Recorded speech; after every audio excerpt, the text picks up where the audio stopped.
Pues es la presidenta fundadora de la Asociación Extremeña de Alérgicos a Alimentos. Lo he dicho bien, ¿verdad? Sí. Bueno, y por su labor en esta asociación, hace unos meses recibió la medalla de Extremadura. Hoy viene a darnos una charla sobre alergias alimentarias.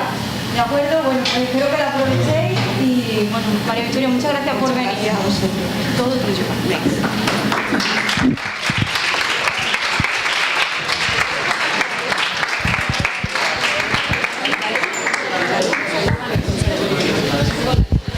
Buenos días. Bueno, en primer lugar, muy agradecida al Instituto Emérita Augusta y muy especialmente a vuestra profesora Esther por haberme invitado para debatir con vosotros sobre una patología que lamentablemente está muy de moda y que mucho me temo que cada vez afectará a un mayor porcentaje de la población. Bien, yo vengo a hablaros de las alergias alimentarias y fijaros el subtítulo que tiene la charla: ubicuidad y riesgo de los alérgenos. La ubicuidad es el don de estar en todas partes, ¿no? Por eso vamos a ver todos los peligros que conlleva el estar rodeado de alérgenos alimentarios. ¿Pensáis vosotros que eso de que la leche siente mal? Ahora nos escucha mucho, escuchamos mucho hablar de alergias alimentarias, de intolerancias. Seguro que la intolerancia a la lactosa nos suena muchísimo. ¿Pensamos que las alergias a los alimentos y las intolerancias es algo del siglo XXI? No, en absoluto. Fijaros lo que nos describió Hipócrates en el siglo V antes de Cristo. Siglo V antes de Cristo. Describió en su Corpus Hippocraticum problemas gastrointestinales asociados a la ingesta de la leche de vaca. Y 5 siglos más tarde, Lucrecio enunció una afirmación muy contundente y que resume mucho de lo que vamos a hablar a lo largo de la sesión de hoy. Lo que es un alimento para algunos es un veneno para otros. A partir de ahí vamos a ver qué son las reacciones adversas a los alimentos. Las reacciones adversas a los alimentos podemos clasificarlas en primera instancia en reacciones tóxicas y reacciones no tóxicas. ¿Cuáles son las reacciones tóxicas? Las reacciones tóxicas son aquellas que nos hacen daño a todos, a toda la población en general. Por ejemplo, las setas venenosas. Recientemente hemos conocido el caso de una señora que falleció por la ingesta de setas. Hace escasamente un mes, ha ocurrido aquí en España. ¿Habéis escuchado hablar de las salmonelas?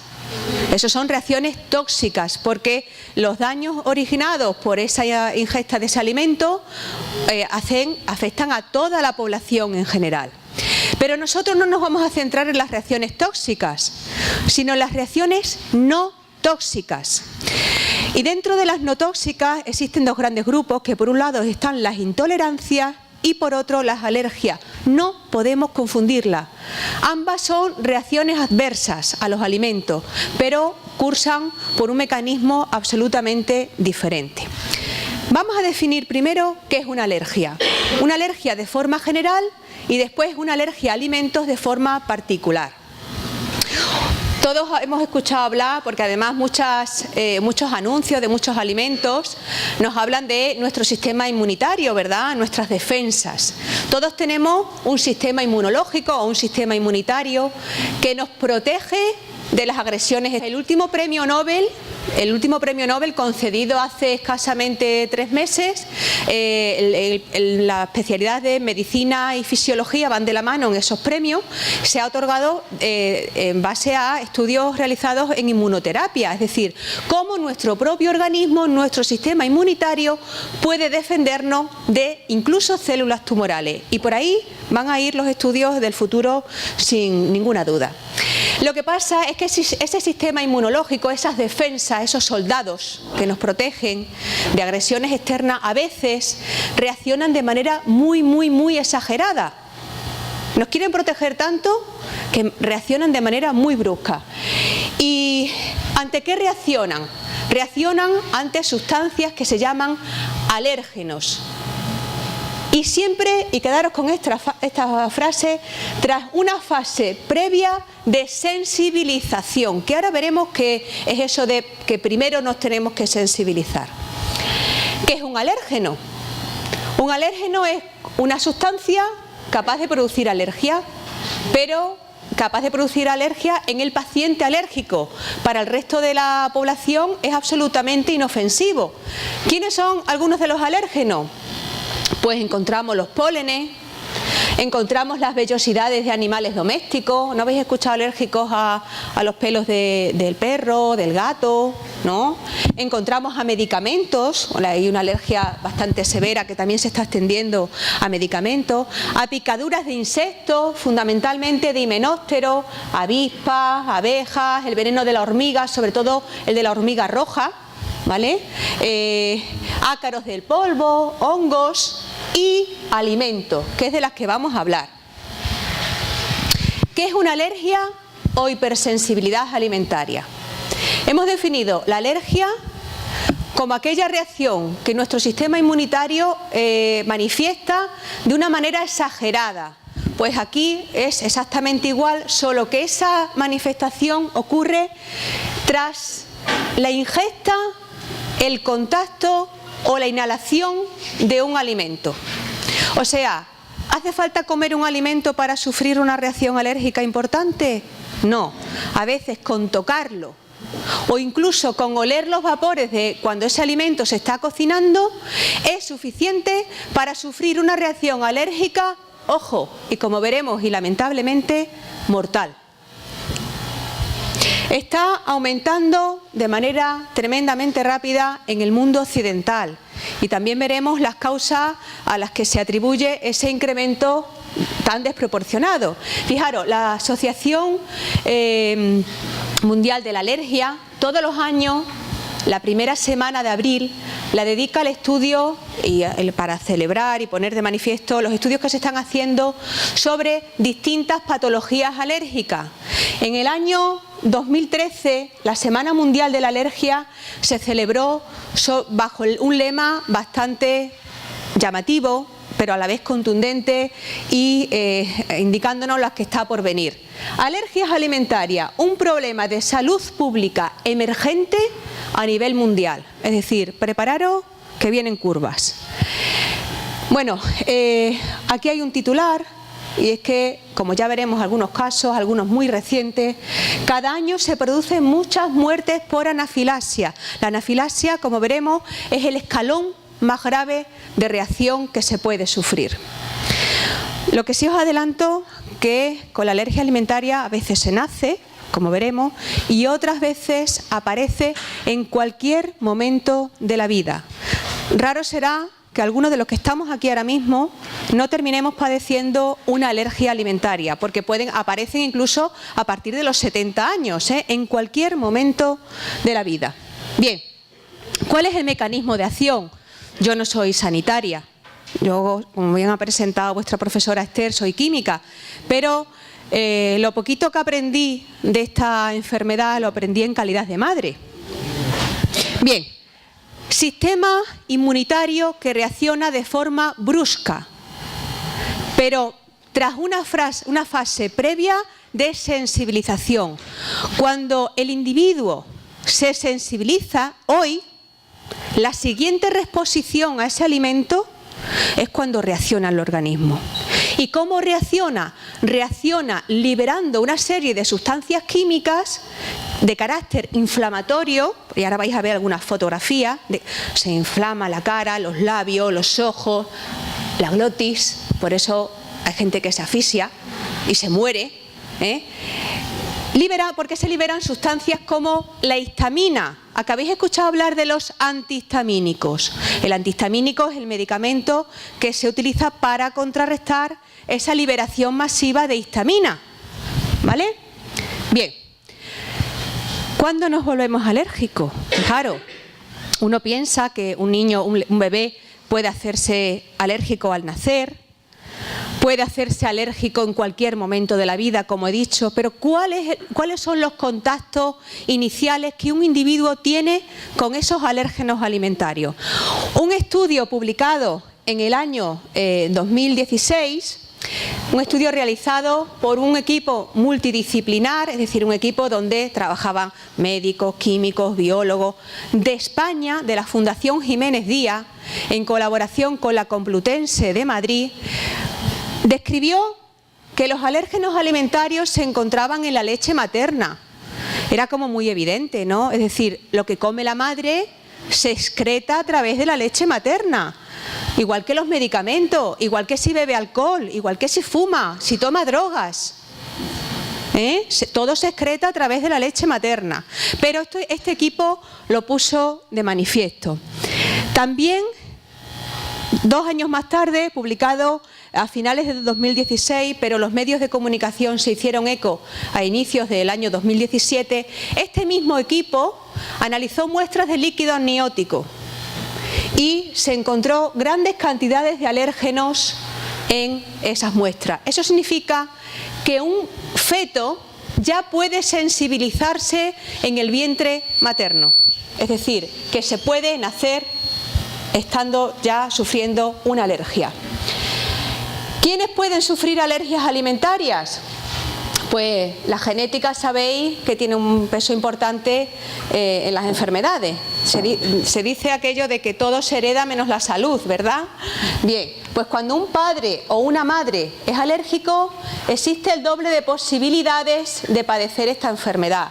Cuando ambos progenitores lo son, las papeletas pues evidentemente se multiplican y hay unas probabilidades de 4 a 6 veces mayor de ser alérgicos alimentarios.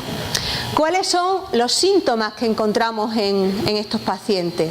Sobre todo en los niños son muy llamativas. Las reacciones cutáneas, bueno, aquí tenéis algunas de las imágenes con las que los padres de niños alérgicos a alimentos pues aprendemos a convivir. Aparecen ese tipo de erupciones bruscamente y sin saber por qué, y además por todo el cuerpo, la cara. Son muy llamativas, pero ya os aseguro que son las menos graves, ¿vale? Existen también reacciones digestivas, dolor abdominal, náusea, vómitos, diarrea, pero además, como veremos, son reacciones inmediatas. Reacciones respiratorias, a veces aparecen sibilancia, esto de que se asfixia al niño, ¿vale? Se asfixia, imaginaros la angustia cuando son muy pequeñitos o cuando son bebés, Y el estadio más grave de reacción alérgica, que constituye una emergencia, es la anafilaxia o shock anafiláctico. Seguro que habéis escuchado alguna noticia relacionada con estos términos. El diagnóstico, bueno, pues seguro que a más de uno os han hecho pruebas de alergia. Venga, que nos despistamos, y esto es importante porque nos puede tocar en cualquier momento, a nosotros o a alguien de nuestro entorno. Venga, retomamos la concentración. En ese diagnóstico normalmente pues se hace con una analítica de sangre, se hace con las pruebas estas en el brazo que todos conocemos de las pruebas de alergia.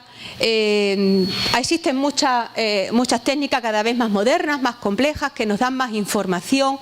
Las más novedosas se llaman técnicas de diagnóstico molecular, que nos permiten distinguir algunas. Por ejemplo, si vosotros os hacéis la analítica para saber si sois alérgicos a los ácaros del polvo, la proteína que indica que sois alérgicos se llama tropomiosina y es la misma proteína que está presente en los crustáceos.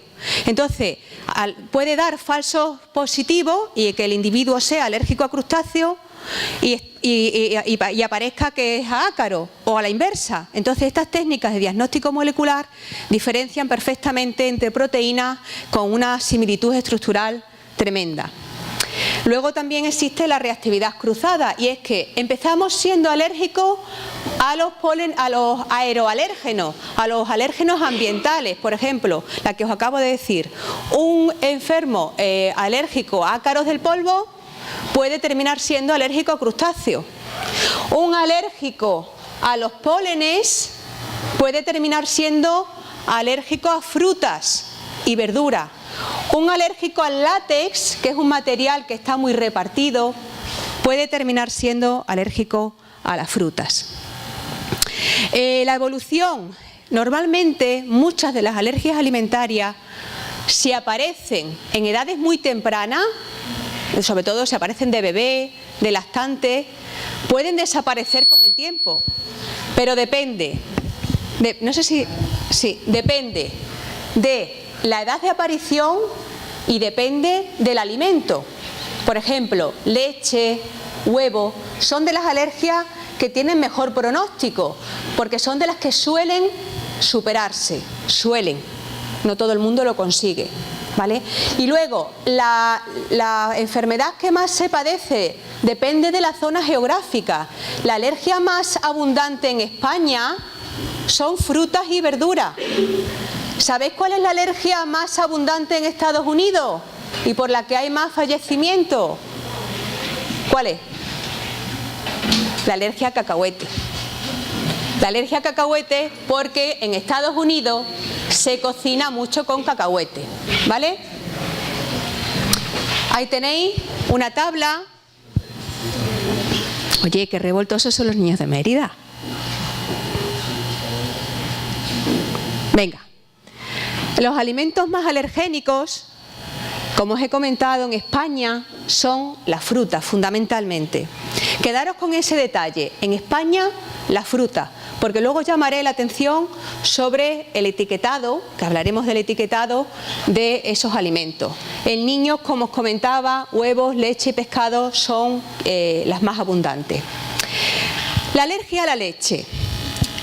Hay casos descritos, y ahora los veremos algunos, de alergias y reacciones muy graves por ingesta, por contacto y por inhalación de las proteínas lácteas. Sabemos que en la etiqueta de un alimento, si nosotros lo vemos, no nos fijemos solo en las calorías que nos aporta. Sabemos que hay carbohidratos, ¿verdad? Carbohidratos, y algunos de ellos son azúcares, proteínas, lípidos, vitaminas, minerales, todo eso forma parte de la composición de un alimento. En el caso de las alergias, lo que realmente nos interesa son las proteínas, porque son las causantes de las reacciones más graves. Aquí tenemos un titular, un niño de 13 años que falleció el año pasado porque fue un claro caso de bullying.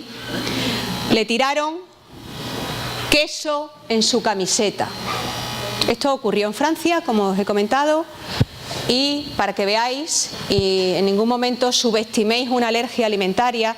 Si alguien os dice soy alérgico a alimentos, mucho cuidado, porque el simple contacto, como tenéis aquí, mata, ¿vale? O sea, fijaros, en la camiseta le tiraron queso. Fue suficiente para que le costara la vida al pobre niño. Esta noticia es del mes pasado, salió en todos los telediarios, ocurrió aquí en España. Una niña, no recuerdo si era chinita o japonesa, no recuerdo. Ocurrió en febrero. Muere una niña por una reacción alérgica después de tomar un helado. Y diréis vosotros, este caso está por esclarecer todavía. ¿Cómo una niña, si sabe que es alérgica a un helado, va a tomar? Dicen, porque yo estoy en contacto con otras asociaciones, que era un helado sin lactosa. Sin lactosa significa que no lleva el azúcar de la leche, pero es con leche, y lo tenían etiquetado sin leche. Para que veáis la importancia de conocer en todo momento lo que estamos comiendo. Es la más importante, la más abundante en niños, y tenemos la suerte de que desaparece. ¿Cómo se puede reducir la peligrosidad de los alimentos lácteos? Las proteínas son biomoléculas muy grandes, muy grandes. Si nosotros miramos una proteína, está constituida por una cadena de bloques básicos que se llaman aminoácidos. Seguro que habéis escuchado hablar de los aminoácidos, ¿no? Esas proteínas pueden estar constituidas por cientos, incluso miles de aminoácidos unidos. Los tratamientos térmicos, es decir, cuando calentamos la leche, se pasteuriza, se esteriliza, se hornea un alimento que lleva leche, lo que hace es que esos aminoácidos que van unidos, que van enlazados, pues se corten en pedacitos más pequeños. Son los que se llaman los hidrolizados. Seguro que habéis visto en la farmacia fórmulas hidrolizadas. Las fórmulas hidrolizadas significa que la proteína, en vez de venir en su estado nativo, en su estado natural, viene fragmentada en cachitos pequeñitos, en los aminoácidos. Si la hidrólisis es, si el corte de esa molécula ha sido total. Entonces, para el organismo es más fácilmente digerible los bloques pequeñitos, un aminoácido pequeñito, que una proteína enorme. Y además de ser más fácilmente digerible, se reduce la alergenicidad. Esto, aquí tenéis representado lo que ocurre en las fórmulas hidrolizadas. Esta sería una proteína normal, ¿veis? Cada circulito representaría un aminoácido y a medida que se va produciendo la hidrólisis, cuanto mayor es el grado de hidrólisis, que aquí tendríamos los bloques separados, los aminoácidos libres, mayor es la tolerancia y menor es la alergenicidad que tiene. Luego, preferiblemente siempre los alimentos tratados térmicamente. ¿Qué problema surge inmediatamente? Si mi niño no puede tomar leche, entonces el calcio, ¿verdad? ¿De dónde lo ingiere? Bueno, pues eso no es el problema. Hay muchísimos alimentos que contienen calcio, vitamina A también, D, B2, B12, porque todo eso va en la leche. Entonces, todas esas vitaminas que dejamos de ingerir porque no tomamos leche, e incluso el calcio, lo podemos incorporar de otras fuentes. Existen fórmulas en el mercado sin ningún tipo de problema. Con el huevo, exactamente lo mismo. Ingesta, contacto, inhalación. Las 3 vías. Mucho menos alergénico un huevo cocido que un huevo crudo, por lo que os acabo de comentar. Porque los tratamientos térmicos reducen la alergenicidad. Ahora bien, un alérgico severo al huevo ni siquiera puede tomar el huevo cocido. Ni estar presente cuando se está cociendo. Es más, conozco casos de familias que no pueden tener huevo en el frigorífico, ni siquiera en el frigorífico, porque uno de los miembros de esa familia es extremadamente alérgico. Alergia al pescado. Al pescado no existen casos descritos de reacciones por contacto, de momento, pero sí por inhalación y por supuesto por ingesta. El día de Año Nuevo, hace 2 meses y medio, murió una niña porque su familia estaba cocinando en su presencia pescado. ¿Sabían que era alérgica? Sí. ¿Habrían cocinado muchas veces el pescado en su presencia? Sí, pero que ese día, esa niña, como veremos, se dieron otra serie de circunstancias que hizo que su umbral fuera más bajo y reaccionara antes. ¿Vale? El marisco ocurre exactamente igual. La alergia a marisco, si aparece, aprendamos a convivir con ella, porque esa es de persistencia, es muy persistente y no se supera en ningún caso. Prohibido cocer marisco en presencia de un alérgico, porque esa proteína es muy volátil, es decir, la detectamos inmediatamente. En el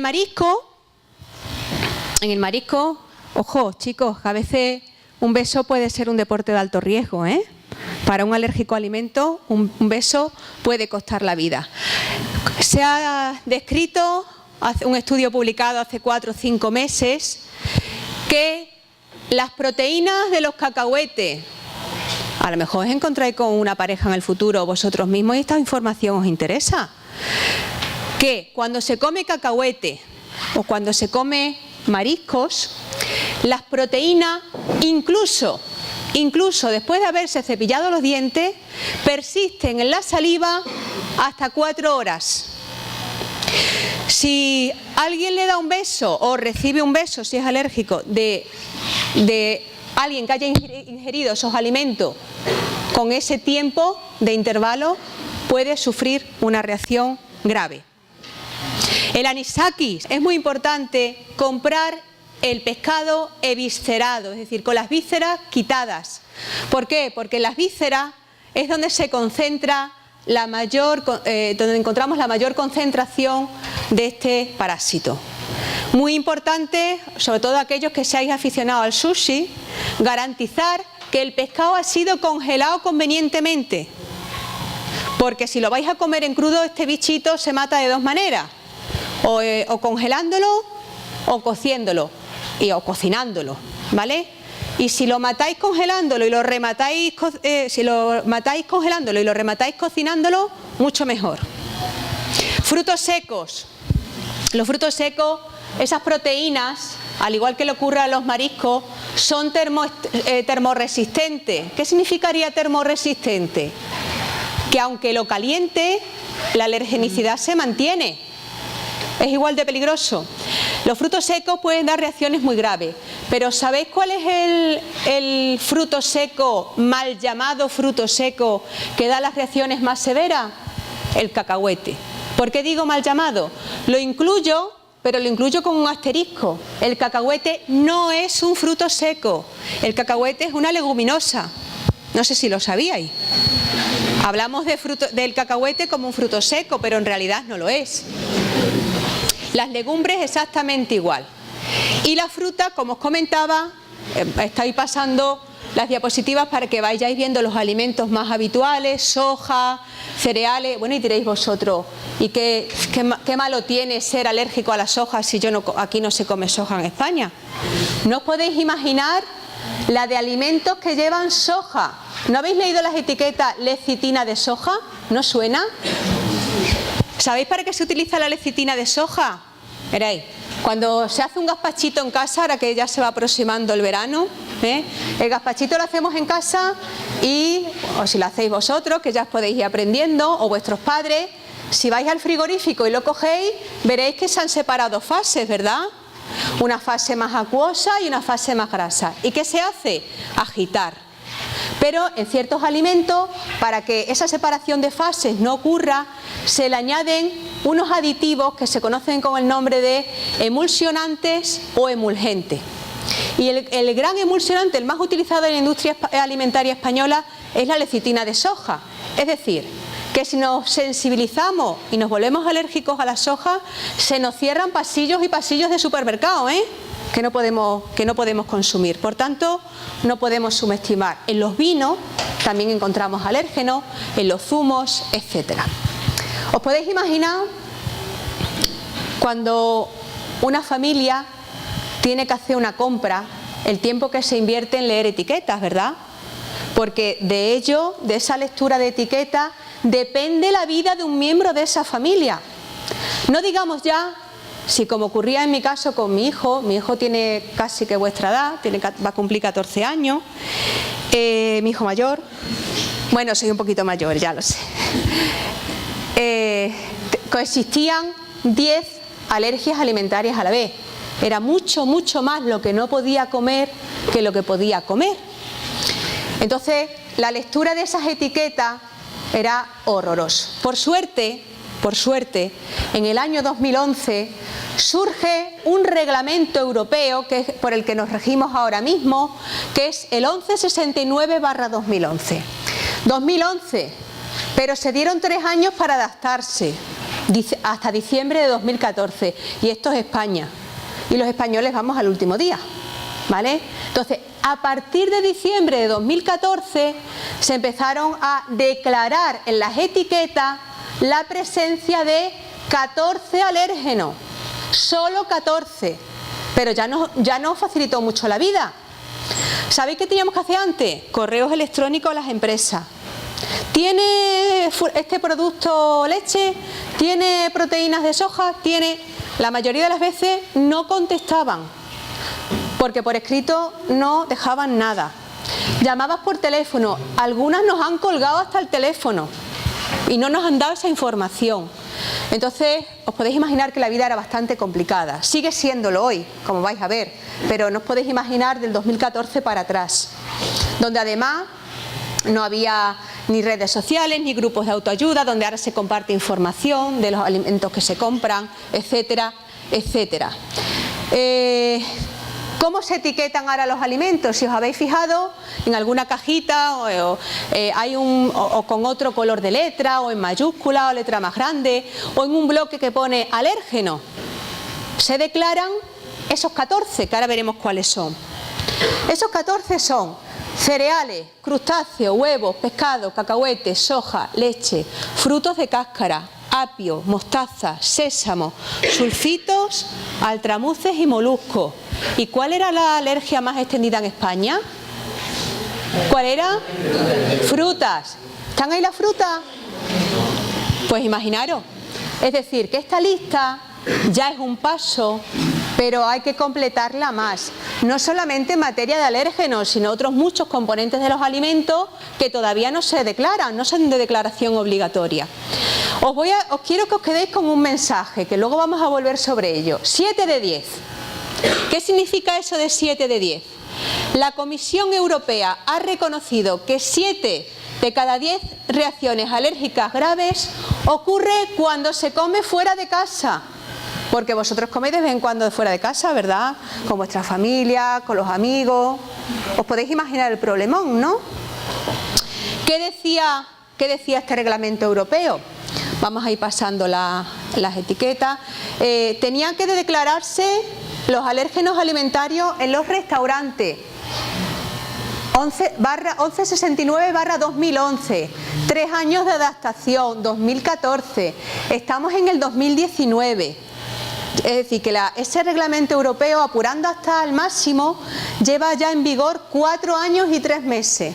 Os digo el grado de incumplimiento que hay en Badajoz capital de este reglamento europeo, que no es un bando del alcalde de mi pueblo, que también habría que cumplirlo, no, un reglamento europeo. Hay un 85% de incumplimiento. Los restaurantes, yo os invito a que cuando vayáis a comer pidáis la carta de alérgenos.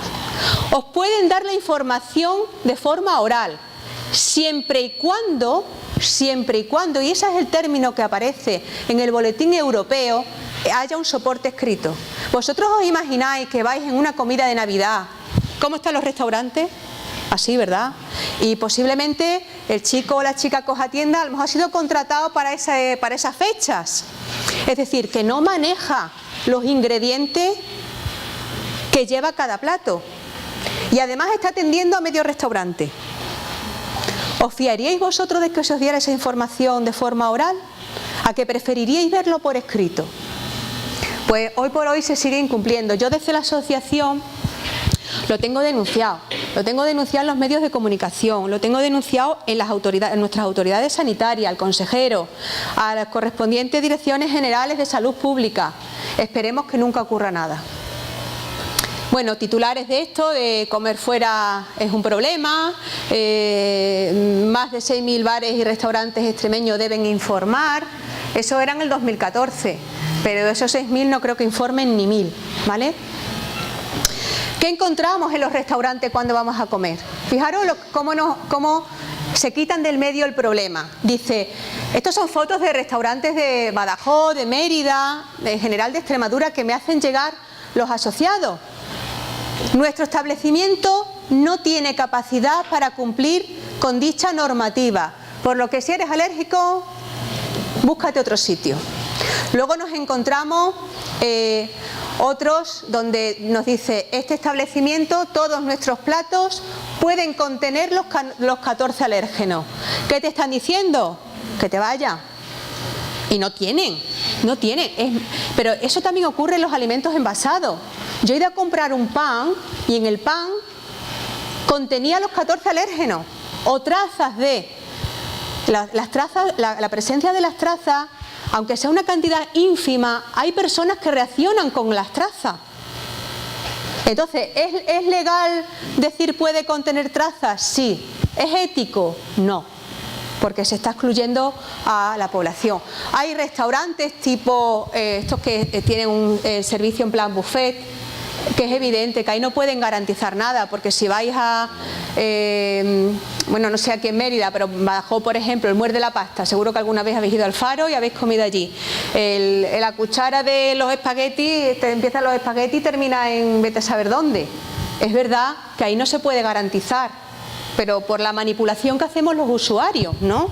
Entonces, ir ahí, pues lógicamente, yo tengo los restaurantes clasificados en ciertas modalidades. Estos restaurantes son todo tiene de todo. Y recordar, 7 de cada 10 sufren reacciones graves cuando comen fuera de casa. Luego está el que todavía, 4 años después, te dicen, estamos trabajando en ello.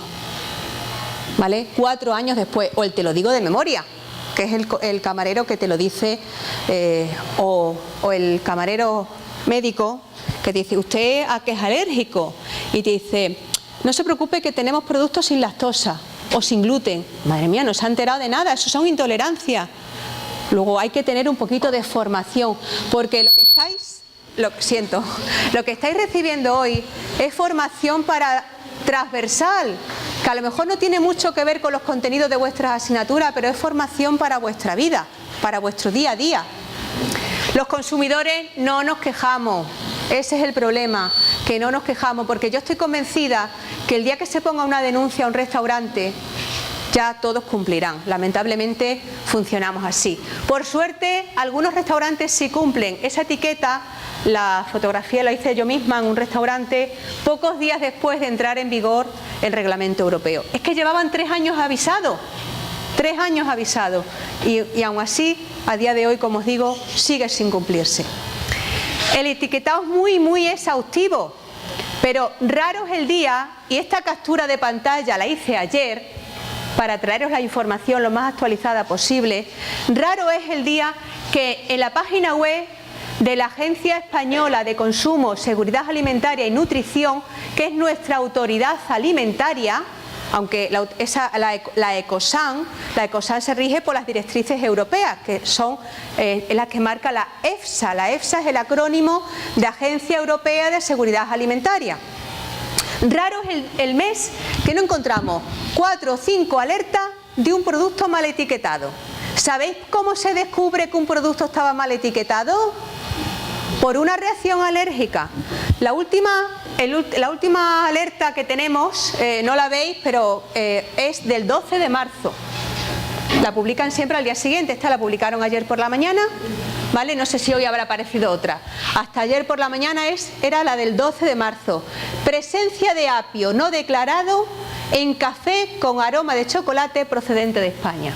Esta es la última alerta que ayer aparecía en la página web de la ECOSAN. Como veis, es una web ministerial. Y aquí tenéis las últimas. Del día 22 había 2. 22 de febrero, 26 de febrero, 27 de febrero, 12 de marzo. Hay meses que son gloriosos. Hay meses que tenemos 8 y 9 alertas. Y eso, detrás de cada alerta hay una reacción grave. Si pensabais que nuestro problema se terminaba en los alimentos, para nada. ¿Qué tenemos ahí? Medicamentos, cosméticos y material escolar. ¿Recordáis el título de la charla? Ubicuidad, es decir, que está en muchos sitios, muy repartido. Los medicamentos tienen 2 partes. La composición química del medicamento tiene 2 partes. Está el principio activo, que es lo que nos cura. Y luego están los excipientes, que son, bueno, pues pueden ser los aromas, puede ser el material que se le incorpora para que sea una cápsula. Es el vehículo para transportar ese principio activo. Tenemos muchos medicamentos que tienen alérgenos alimentarios. ¿Se declaran? No. Entonces, uno puede ir a un médico donde le puede estar prescribiendo un fármaco que, sin saberlo el médico, puede ser un veneno para su paciente, porque no son de declaración obligatoria. Eso sí, encontramos algunos medicamentos que por voluntad propia lo declaran. Por ejemplo, ahí tenéis la licipaína. A todos nos suena la licipaína, ¿verdad? La licipaína, en su página web, en su prospecto, dice, este fármaco contiene lisocima. La lisocima es una de las proteínas más alergénicas del huevo. Entonces, si usted es alérgico al huevo, no lo tome. Por ejemplo, un alérgico al huevo tampoco se puede poner la vacuna para la gripe, ¿vale? Bueno, tenemos también, aparte de los medicamentos, los cosméticos. En los cosméticos tampoco son de declaración obligatoria. Y dices, bueno, es que yo no me voy a comer ni una crema ni un gel. Pero ¿y el contacto? Muchos van a base de aromas de frutas, ¿verdad? Igual que los medicamentos, no saben muchos a naranja o fresa. pues están ahí presentes los alérgenos. Y el material escolar, tenemos tizas con proteínas de leche de vaca, contacto. Tenemos rotuladores, tenemos maquillaje escolar, tenemos plastilinas que contienen alérgenos. Ahí tenéis un caso que ha ocurrido en Canarias. Este caso es de Canarias, a principio de este curso académico, en octubre o así. Hay un colorante que está en muchas chuches, en muchos alimentos que coméis, que es carmín de cochinilla. ¿Os suena? La cochinilla es un insecto, y de ese insecto, de la hembra, se saca un colorante. Por ejemplo, el regalí este rojo, eso es a base de carmín de cochinilla. A base de carmín de cochinilla también las barras de labio. Shh, venga. El carmín de cochinilla está en los rotuladores rojos. ¿La niña se tocaba con el rotulador rojo? No. ¿La niña se comía el rotulador rojo? No. Pero ¿a qué se huelen los rotuladores? Pues la niña se puso fatal. Por ello el titular era un instituto sin rotuladores rojos. Los han retirado por completo, ¿vale? El caso más grave, el escalón más grave de alergia, ¿cuál os he dicho que era? La anafilaxia, el shock anafiláctico. La anafilaxia, hemos visto los síntomas, ¿verdad? Eran digestivos, cutáneos, respiratorios. Cuando dos o más síntomas de ese tipo confluyen a la vez, estamos ante una anafilaxia. La anafilaxia es de instauración muy rápida. Cuando empieza una anafilaxia y tenemos un amigo o un hermano, un familiar o nosotros mismos, hay que reconocerlo de forma inmediata, porque o se actúa en un par de minutos o lo perdemos. Hay muchas causas de anafilaxia. Las que han ocasionado más tipos de estas reacciones son los medicamentos, y después les siguen los alimentos. Hay muchos titulares, ya os he mostrado algunos casos, pero tenemos muchísimos más, incluso en España. ¿Qué vemos? Os llama la atención los cutáneos, los de la piel, la inflamación, pero cuando coexisten esos síntomas con los respiratorios o con los digestivos, no hay que dudar un segundo. ¿Y qué son los cofactores de la anafilaxia? A lo mejor vosotros, y además estáis en una edad en la que confluyen varios de estos factores. No sé si aquí hay algún alérgico a alimentos, tampoco lo voy a preguntar, pero si lo hay o tiene alguien en su entorno, tiene que tener mucho cuidado en determinadas situaciones, porque a veces un alimento se supera, pero si en las chicas estamos con la regla, si se ha tomado algún antiinflamatorio porque tipo ibuprofeno, si se ha hecho deporte, si se tiene frío, si se tiene calor, si se ha tomado alcohol, en esas circunstancias nuestro umbral disminuye y reaccionamos ante cosas que en condiciones normales no reaccionaríamos. Por ello hay que estar preparado, y cuando digo preparado, bueno, aquí ponéis algunas de las situaciones que os he hablado. El estrés también hace que yo pueda reaccionar más fácilmente ante un determinado día. Es muy importante reconocerlo. ¿Y qué tenemos que hacer? ¿Qué tenemos que hacer si lo reconocemos? Bueno, pues ante todo, tranquilizarnos, porque si de nosotros depende salvar la vida de una persona, tenemos que estar tranquilos, lo primero. Y si somos nosotros el paciente, estar instruidos en todo momento para saber manejar lo único que ante una anafilaxia nos puede salvar la vida: la adrenalina. La adrenalina, inyectarla es muy fácil, muy fácil. No requiere conocimientos sanitarios, ¿vale? Entonces, estos son autoinyectores. Esther, porfa, ven para acá. ¿Me puedes echar un cable? Sujétame el micrófono, porque si no, gracias. Estos son las 3 marcas que hay en el mercado. Las 3, el mecanismo es prácticamente igual, ¿vale? ¿Sabéis nunca es tan fácil salvar la vida de una persona? Nunca es tan fácil salvar la vida de una persona. Incluso con ropa, con un vaquero puesto, Cogemos el autoinyector. Si eres diestro, con la mano derecha, si eres zurdo, con la izquierda, con la mano dominante. Y ahora os pido un silencio, ¿vale? Quitamos el tapón amarillo, que es el tapón de seguridad. Y vais a escuchar un clic. Esto es un simulador, con lo cual ni me voy a pinchar con aguja, ni se me va a descargar adrenalina, ¿vale? Quito el tapón. ¿Habéis escuchado el clic? Lo dejo con ropa, ¿eh? Se clava en la parte externa del muslo. En la parte externa del muslo se deja 10 segundos, se masajea e inmediatamente al 112. Después ya llamamos a los padres y a quien haya que llamar. Pero lo primero, inyectar. Y siempre, voy a repetir la operación, siempre hay que ir con 2 autoinyectores, porque si a los 10 minutos no ha funcionado, hay que volver, o menos incluso, hay que volver a inyectar. ¿Por qué hay que llevar 2 autoinyectores? Porque no sabemos cuánto va a tardar en llegar la ambulancia. Repito, quitamos un tapón y clavamos enérgicamente la parte externa del muslo, con vaquero incluido. ¿Vale? Un pinchacino que salva la vida de una persona. Nunca es tan fácil, muchas gracias. ¿Vale? Seguimos. Bueno, ahí ponía el manejo. Hay veces que se hace al revés.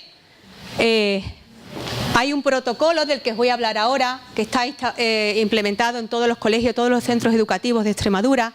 Es la única comunidad autónoma de España que hoy por hoy tiene un protocolo de obligado cumplimiento para el profesorado.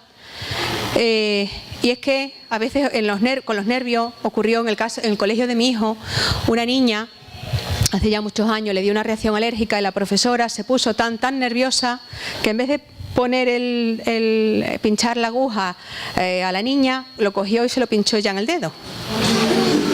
Por suerte había más autoinyectores en el cole, pero ¿sabéis cuál es el efecto secundario? Es decir, que si no se necesitara adrenalina y se inyectara, lo único que ocurre es que la adrenalina, sabéis que es una sustancia natural que nosotros segregamos, ¿no? Cuando nos damos un susto, porque ¿cómo se nos pone el corazón? Acelerado, ¿no? Pues porque hemos liberado adrenalina. Cuando tenemos un examen, máxime si no venimos muy allá, el corazón a tope, ¿no? Pues eso es porque hay liberación de adrenalina. Con lo cual, a veces se cometen errores, por eso es importante recordar el manejo periódicamente, porque en una situación de emergencia hay que actuar rápido y además no dudarlo, porque el retraso de la medicación de urgencia puede hacer que no se supere con éxito una anafilaxia. Es que en la escuela hay hasta un 20% de las reacciones alérgicas ocurren en la escuela, y no me refiero al comedor, me refiero también en el patio, me refiero en el aula. Os voy a contar un caso. Ocurrió en la clase de mi hijo. Había 3 niños alérgicos, porque afecta un 11% de la población ya, ¿eh? En diciembre se cambió de un 8% a un 11%. Y estaban haciendo una actividad para el Día del Padre, y bueno, con todas las actividades que hay, pues hubo que elegir un huevo, la cáscara de huevo. Claro, yo la de mi hijo llevaba la cáscara de huevo súper lavada y hablé con el maestro. Le dije, la de Alberto viene muy lavada, pero a mí me da miedo que vaya a coger la cáscara de otro niño. Yo estaba viendo la cara del maestro y me estaba mirando, esta mujer tiene que estar histérica perdida. O sea, de verdad que lo estaba visualizar una cara de incrédulo, pues esa era la que tenía el maestro de mi hijo en aquel momento. Y pasó que una niña, muy alérgica también al huevo en aquel momento, cogió la cáscara, yo no sé si la suya, no creo que fuera la suya, los padres habrían tenido cuidado, pero sí cogió la de otro compañero. De allí del colegio salió una ambulancia, ¿vale? Entonces, bueno, que no se pueden subestimar este tipo de situaciones. Nosotros desde la asociación, porque seguro que hoy habéis aprendido alguna cosita, ¿verdad? Alguna cosita, que eso es lo que nosotros hemos tratado de hacer con vuestros maestros, con vuestros profesores, formándoles en base a alergias alimentarias con muchas jornadas. Hemos elaborado protocolos de actuación y, como os decía, en Extremadura es, aunque estas personas que estaban aquí en la foto no sabían lo que estaban firmando, porque fue así, y siento decir como extremeña que a pesar de haber trabajado mucho en este protocolo, de haber estado 2 años trabajando intensamente, hay una desinformación por parte de los docentes y por parte de los centros educativos muy grande, y lo peor, no se le da formación a vuestros profesores, no se le da formación a vuestros maestros, pero sí se les exige una responsabilidad de actuación. Entonces me parece lamentable por parte de unas autoridades, porque un protocolo no termina con una firma y una foto, ahí es cuando empieza el trabajo, ¿vale? En ese protocolo están recogidas pues todas las directrices que cómo habría que actuar en caso de emergencia. Por último, a mí me gustaría, he comenzado diciendo que hay muchos casos de alergia, que está aumentando de forma tremendamente grave en el mundo occidental. Pero, ¿por qué? Los factores fundamentales, la genética, el exceso de limpieza. Ahora, afortunadamente, la limpieza nos previene de padecer otras enfermedades, pero está haciendo que nuestro sistema inmune reaccione ante todo, ¿vale? Ese exceso de limpieza también. El medio ambiente, qué duda cabe que tenemos un progreso, tenemos muchas cosas a nuestro alcance, pero al medio ambiente se están vertiendo una serie de sustancias que en un momento dado se llaman disruptores endocrinos, están detrás de la aparición de muchas enfermedades. Luego está también la microbiota. ¿Habéis escuchado esa frase de somos lo que comemos? Pues esa frase, desde el año pasado un premio Nobel la cambió y dice que somos lo que nuestra microbiota hace con lo que comemos. La microbiota son los bichitos que tenemos dentro, ¿no? ¿Habéis escuchado hablar de los probióticos? Esos lactobacillus, bifidobacterias y todo eso. Pues eso refuerza nuestro sistema digestivo. Yo creo que es un compendio de todos estos factores y el tiempo dirá cómo evoluciona. Pues muchísimas gracias por vuestra atención.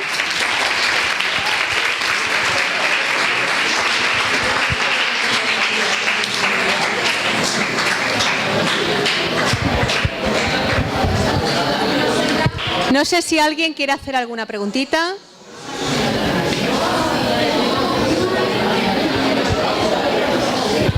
A ver, ¿qué os ha parecido? ¿Conocíais alguno esta enfermedad? ¿Alguien conocía de cerca esta enfermedad? ¿Alguien conocía de cerca por algún familiar, algún amigo que lo tenga cercano? Pues iros preparando, porque la generación que viene se estima que en 15 años se dupliquen los casos. Es decir, con los bebés, cuando seáis padres, alguno de vosotros os aparecerá seguro, por el número de personas que estamos aquí, por las probabilidades, nos aparecerá en algún momento dado de la vida, cada vez más, por todos estos factores con los que convivimos. Y bueno, la formación, la adrenalina nos salva las vidas, pero la formación también. La lectura de etiquetas de alimentos, conocer la composición, conocer que puede estar presente en cosméticos, en material escolar, que puede estar presente en los medicamentos, que hay que saber actuar, ¿vale? Todo eso también nos puede salvar vidas. ¿Nadie tiene ninguna pregunta? ¿Qué te impulsó a hacer charlas como esta? Me impulsó mi condición de madre. A ver, cuando yo escolaricé a mi hijo, no era el momento actual ni muchísimo menos. Estoy hablando del año 2008, hace 11 años ya. En aquel momento, como os he dicho, que las alergias se superan, ¿verdad? De 10 alergias, algunas de ellas muy graves, solo le queda una, que es a los crustáceos, y que esa no se supera, esa es persistente en el tiempo. En aquel momento el niño era anafiláctico por contacto, es decir, una tarta llegaba al cole para celebrar un cumpleaños y un merengazo, la broma típica del merengazo, a mi hijo le costaba la vida, ¿vale? Entonces, claro, yo voy el primer día de clase no el primer día de clase, cuando se entrega el material días antes, con la ilusión de cualquier madre que va a escolarizar a su hijo, con sus bolsas de material, pero yo llevaba un material más, yo llevaba 2 autoinyectores de adrenalina.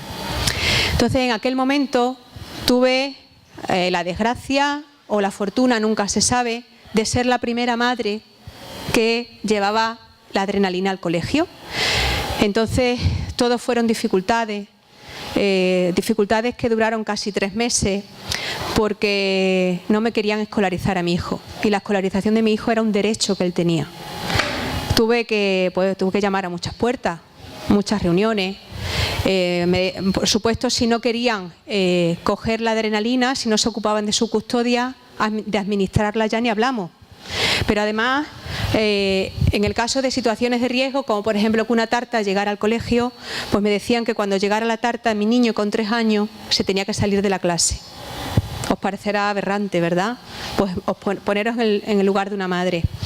Entonces, cuando ya se resolvió el asunto de mi hijo, además yo en aquel momento estaba embarazada, estaba de 7 meses de mi segundo hijo, me pilló pues lógicamente mal, ¿no? De hecho, se resolvió un viernes y a las 48 horas nació mi segundo hijo. Y bueno, vi que había muchas dificultades, que al año siguiente me llegaban, era conocedora de otras situaciones en diferentes puntos de Extremadura, los ponían en contacto conmigo porque yo ya tenía la experiencia de cómo intentar resolverlo. Se resolvió porque era un derecho, evidentemente, ¿vale? Y cuando ya pasaron un par de años, medio oposité, en fin, las cosas de la vida, ¿no? Decidí ponerle nombre a esta forma de ayudar, y fue fundar una asociación, que es la Asociación Extremeña de Alérgicos a Alimentos. Y donde vimos que había las principales dificultades que encontrábamos era sobre todo en los coles. ¿Y qué hicimos? Pues dar muchísimas charlas a través de los centros de profesores y recursos para formar a vuestros profesores.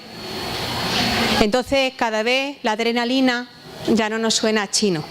Yo creo que detrás de toda la problemática que me encontré había una falta de formación, de miedo a lo desconocido, ¿vale? Pues no considero que me encontrara con malas personas ni mucho menos, fue miedo a lo desconocido y poca empatía en aquel momento.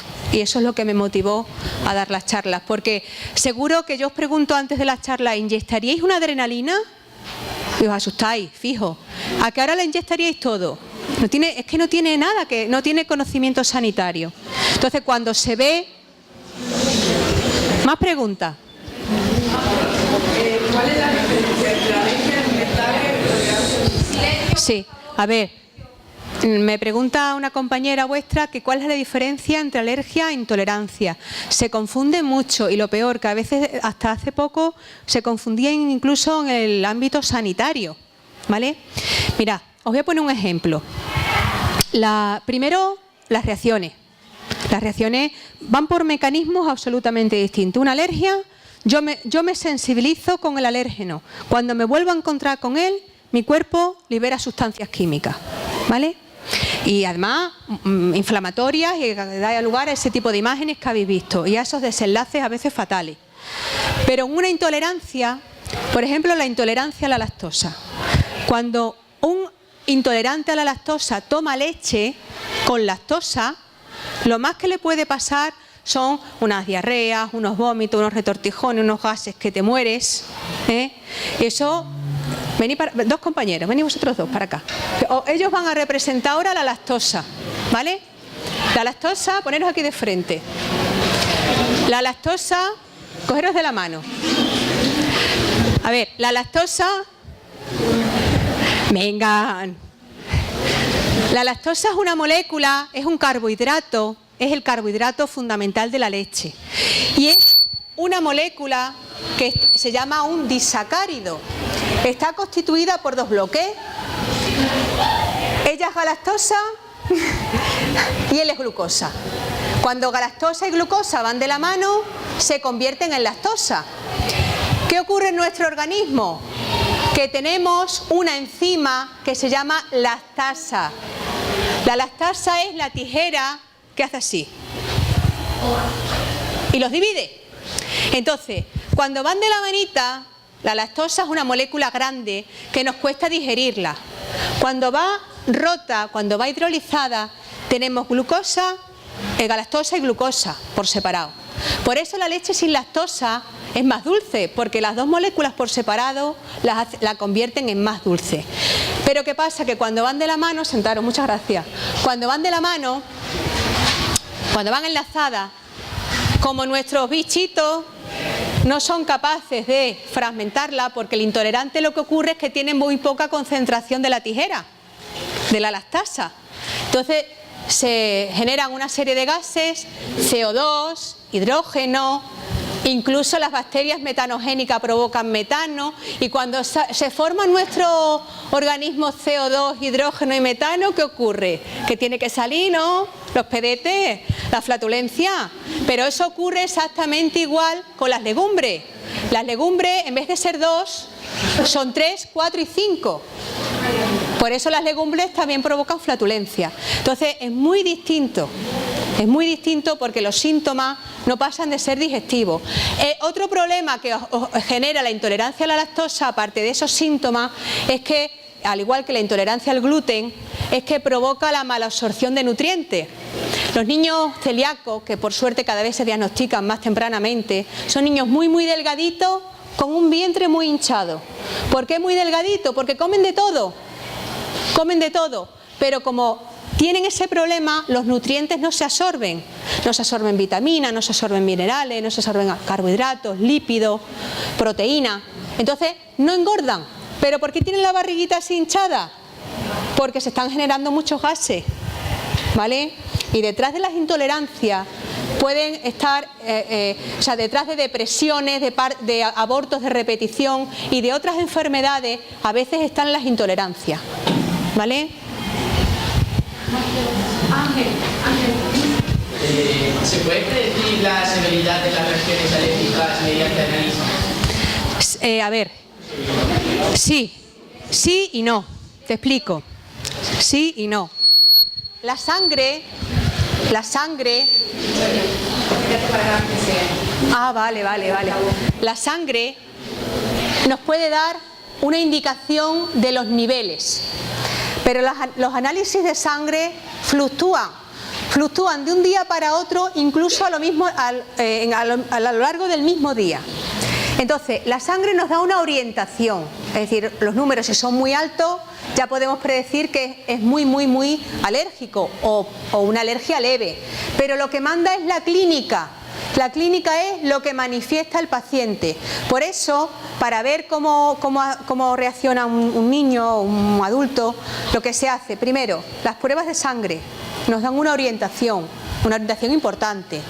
Las pruebas en piel también nos orientan. Lo que pasa es que si, por ejemplo, tiene el paciente una piel sensible, porque encima estos niños alérgicos suelen ser niños atópicos, en los pacientes atópicos las pruebas de alergia se hinchan mucho donde se inyecta la muestra, donde se inocula el alérgeno. Pero sobre todo lo que se hace es que en UCI se le lleva al hospital y se le da a probar ese alimento y se ve su respuesta. Esa es la clínica, lo que manifiesta, los síntomas.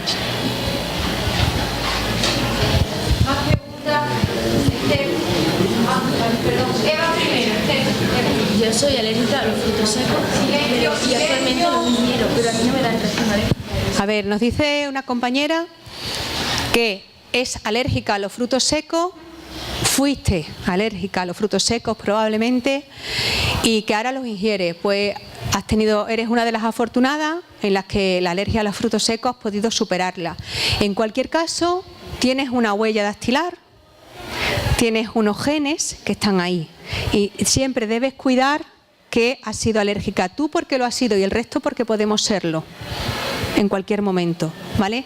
Entonces, esos cofactores que hemos hablado, es decir, tú los frutos secos los comes con normalidad, pero si un día tomas antiinflamatorio, has sudado, tienes frío, estás nerviosa, estás con la regla, has tomado alcohol, esos cofactores pueden hacer que tú has estado tolerando siempre los frutos secos, pero que ese día te provoca una reacción. No lo pierdas de vista. Ante estas situaciones, esos cofactores de lo que hemos hablado, procura evitar la ingesta de frutos secos. Por allí había otra pregunta. Bueno, pues depende. Hay veces que se tarda en diagnosticar. En el caso de mi hijo, hasta los 10 meses no se le diagnosticaba porque el niño lloraba día y noche. Día y noche, era prácticamente de forma ininterrumpida. Tenía la cara roja, esta zona de aquí de los brazos y por debajo de las rodillas, sangre, se hacía hasta sangre. Pero me decían que el niño era atópico. Y que la madre lo que estaba era histérica y primeriza. Ese era el diagnóstico, ¿no? Claro que estaba histérica, no dormía, era para estarlo. Y preocupada porque sabía que algo iba mal, ¿no?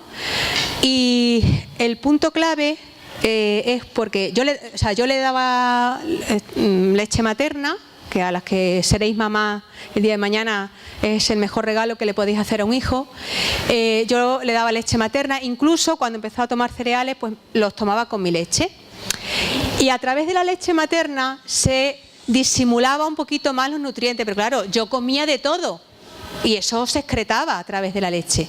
El punto gordo se detecta cuando en unos cereales, por primera vez a los 10 meses, se los hago con leche comercial, leche de niño o de fórmula, ¿no? Fue entrar y salir, o sea, segundos en su boca y se le puso toda la boca roja. Aún así el pediatra me dijo que el niño era muy caprichoso y lo que tenía era que había notado la diferencia de sabor. Y ya me puse seria y le dije que me mandara una analítica porque lógicamente aquello no era normal. ¿Qué pasó? Que el niño había estado tomando la leche, pero hay otros casos. O sea, si yo, por ejemplo, que me había retardado un poquito la introducción del huevo, porque en los niños se le va introduciendo los alimentos según unas pautas, según sus edades, pues el pediatra te va diciendo, ahora le metes los cereales, ahora la fruta, ahora las verduras, ahora la carne, el pescado, y así. Me tocaba ya meterle el huevo. Al huevo era mucho más alérgico que a la leche. Si yo le meto al huevo, desconociendo, porque yo no tenía ni idea de lo que eran las alergias alimentarias, no lo había escuchado en mi vida. Si yo le meto a mi hijo el huevo, no lo cuenta. Entonces, depende de la reacción que manifieste. Con la leche solamente había manifestado cutánea y me decían que era tópico, ¿vale? Pero hay otros casos que ha ocurrido que conozco a un niño que salvó la vida porque su hermano era alérgico a alimentos, tenía la adrenalina en casa y fue con el primer biberón. O sea que depende. Se manifiestan de muy diversas maneras y a muy diferentes edades.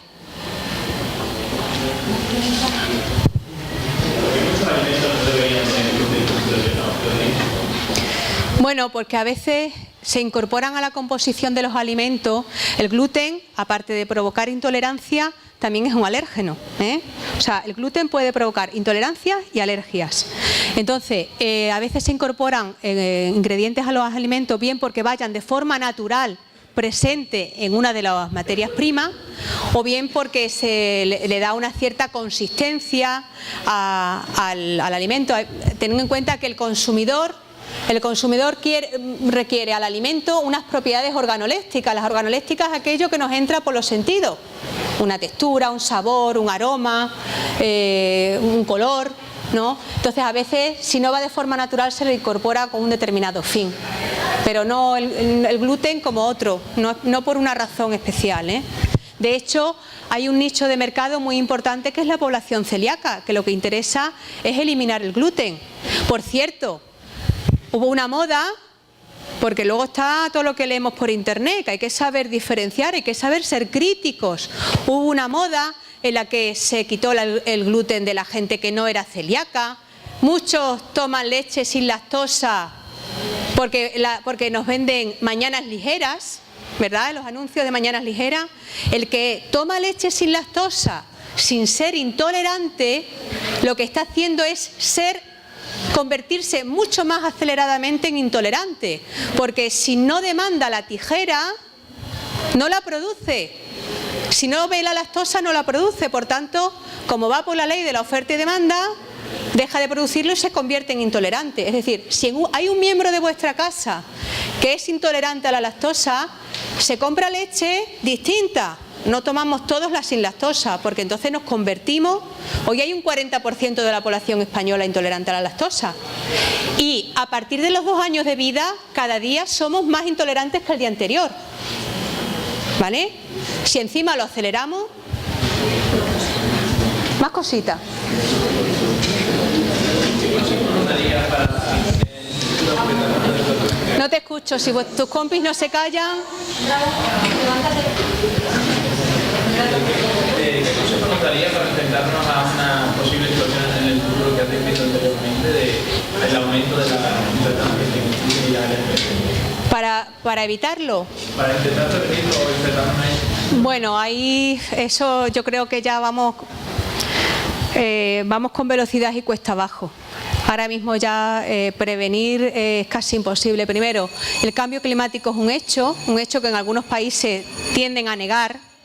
Ahí tenemos al señor Trump que sigue negando el cambio climático, ¿no? Podemos prevenir reacciones con la información que hemos visto hoy aquí en la clase. Podemos prevenir esas reacciones, pero convertirnos en alérgicos a alimentos. Nosotros, hijo, tenemos un tubo. Yo siempre defino que nuestro organismo es como un tubo de ensayo. Se están sucediendo ahora mismo, vosotros me estáis escuchando y yo hablando, infinidad de reacciones químicas, ¿no? Y parar ese gran laboratorio que somos nosotros es prácticamente imposible. Entonces, hoy por hoy, lo único que se está haciendo para intentar prevenir es que nuestra alimentación se enriquezca de probióticos.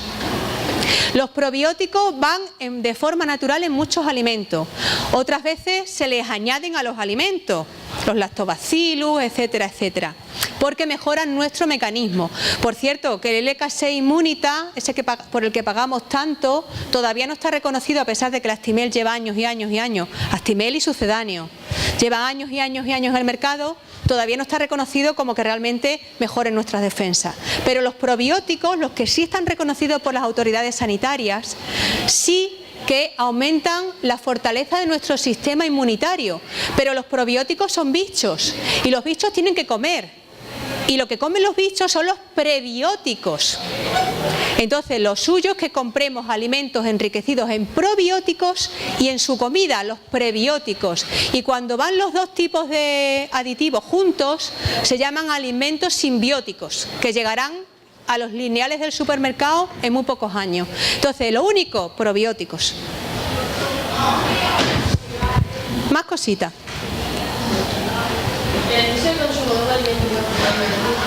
El exceso de consumo que se puede ocasionar, sí, a ver, os he dicho antes que las alergias alimentarias, la incidencia dependía de la zona geográfica. Aquí en España comemos mucha fruta, por eso es la alergia más abundante, igual que en Estados Unidos lo es el cacahuete, es la alergia más abundante porque ellos cocinan mucho a base de cacahuete. Tanto más expuestos estamos a un alimento, más posibilidades tenemos de sensibilizarnos. ¿De acuerdo? Entonces depende de la zona geográfica, claro. ¿Una pregunta más? ¿Alguna preguntita más? ¿Se puede curar una alergia o una intolerancia? Se puede curar una alergia o una intolerancia. Las intolerancias no se pueden curar, ¿vale? No se pueden curar, pero por ejemplo, si uno es intolerante a la lactosa, sí que puede consumir, porque se venden en fármacos, se vende la lactasa, la tijera que corta esa molécula que hemos visto aquí, ¿verdad? Entonces, podemos tomar, siendo intolerante a la lactosa, podemos tomar esos productos siempre y cuando luego nos tomemos la lactasa. Pero lo que estoy haciendo es tomar en un momento dado, no la estoy curando. Eso cada día va a más. Tras el destete, a partir de los 2 años, todos nos convertimos cada día en un poquito más intolerantes a la lactosa, ¿vale? Luego, las alergias, algunas sí se curan de forma espontánea. Otras, como por ejemplo la leche y el huevo, lo que se hace es someter al paciente a unos tratamientos que se llaman de inmunoterapia oral o de desensibilización. ¿En qué consiste? En que tú, por ejemplo, eres alérgico a la leche y empezamos a darte leche con unas cantidades muy pequeñitas, acompañadas de medicación, hasta que llega un momento en que alcanzas una cantidad con medicación de leche que es la normal de un adulto. A partir de ese punto empiezas a tomar esa leche, pero cada día se te va retirando la medicación hasta que alcanzas la tolerancia normal. Esos protocolos solamente existen para la leche y para el huevo. ¿Por qué? Porque son alimentos básicos. Y confío que en el futuro existirán esos mismos protocolos para extenderlo a otros alimentos. ¿Hay alguna ley que diga que todos los establecimientos tengan que tener la... A ver, ¿hay alguna ley que diga que los establecimientos tienen que tener la adrenalina? No.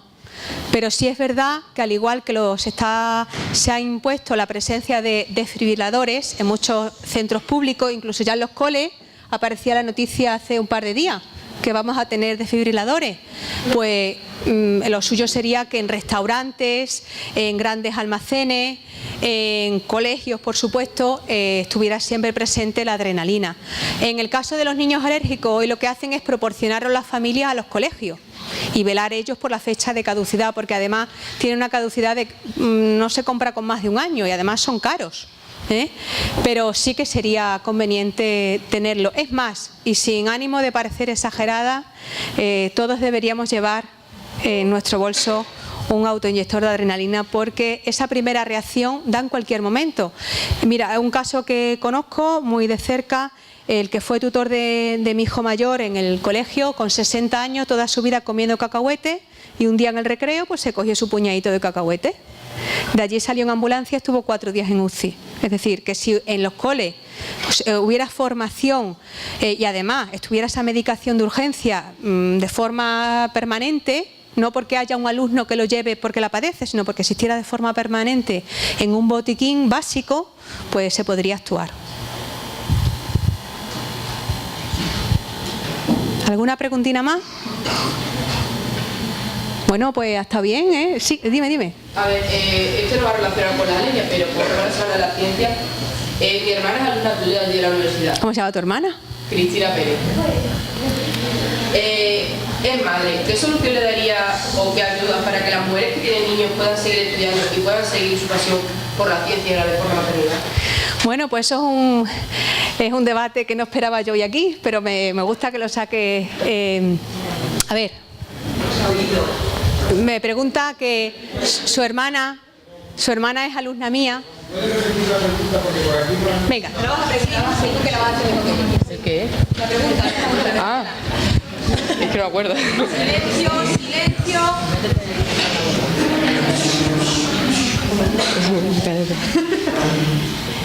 A ver, mi hermana es alumna suya de la universidad y... ¿Ah, que me estoy levantando? Ya después. Ya, dentro la busco. Y entonces mi hermana es madre y está estudiando. Entonces, ¿qué ayuda o consejo le daría a una persona, a una madre que está estudiando y tiene su niño y tiene pasión tanto por la ciencia como por la maternidad? Bueno, lo primero que resista y que nunca desista. Eso sin lugar a dudas. Recientemente, bueno, la semana pasada hemos celebrado el Día de la Mujer Trabajadora, ¿verdad?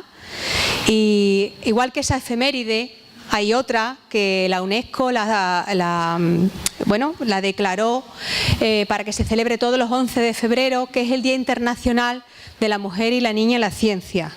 Vaya por delante, antes de hablar de este tema, que mi deseo como mujer es que ese tipo de celebraciones dejen de hacerse. Eso significará que hemos llegado al punto que todos queremos, que es la igualdad, ¿no? ¿Cómo afecta a la ciencia, la investigación sobre todo? Porque si uno se dedica a la parte docente, bueno, pues no se tiene por qué ver afectado en ningún momento por la maternidad. Yo como profesora en la universidad tengo claramente dos facetas, una faceta docente y una faceta investigadora. Cuando fui madre, la parte docente, los meses que estuve de baja, pues fue cubierto. Pero yo soy química. Y dentro de química soy química orgánica. ¿Y por qué le pongo el apellido orgánico? Porque, como te dirá tu hermana, la química orgánica es de todas las especialidades, no solo de química, sino de todas las áreas. En la universidad, que hay 54 áreas de conocimiento, cuando se ha evaluado, se han hecho los estudios de prevención de riesgos laborales, es donde se ha encontrado mayor peligrosidad, incluso por delante de los residuos microbiológicos, ¿vale? Eso significa que mientras yo estaba embarazada, no me podía meter en el laboratorio, porque muchos de los productos químicos son teratogénicos. Eso significa que afectan, pueden provocar malformaciones en el feto. Con lo cual, 9 meses sin entrar en un laboratorio, sin investigar. Podía investigar desde fuera, con los datos que me traían los chicos, los alumnos, pero yo no me podía meter con la bata dentro. Luego está el periodo de la lactancia. Yo exprimí la lactancia hasta el máximo. Y la lactancia, igual que afecta al feto cuando estás embarazada, hay productos que inhalándolos, por mucho cuidado que tengamos, con campanas extractoras, con mascarilla, no se puede trabajar con la lactancia. Entonces, en condiciones normales, en una investigación, te ausentas de un laboratorio, pues 13 meses aproximadamente. Eso es un parón por cada hijo en la carrera investigadora de una mujer brutal. Eso hace que dejes de investigar, por supuesto dejas de publicar, y a nosotros se nos mide y se nos da dinero en esas convocatorias de proyectos a las que concurrimos por nuestro grado de productividad en publicaciones. Entonces, como docente dedicada a la ciencia, no me vi perjudicada por ser madre.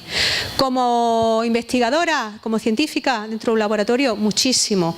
No he tenido acceso a complementos que mis compañeros varones sí. Por cierto, todos mis compañeros, que son 9, son todos varones. No he tenido acceso a complementos como consecuencia de no tener esos sesenios de investigación que, bueno, afortunadamente el último me lo han reconocido hace unos meses. No he tenido acceso a una reducción de docencia para poder dedicarme más a investigación.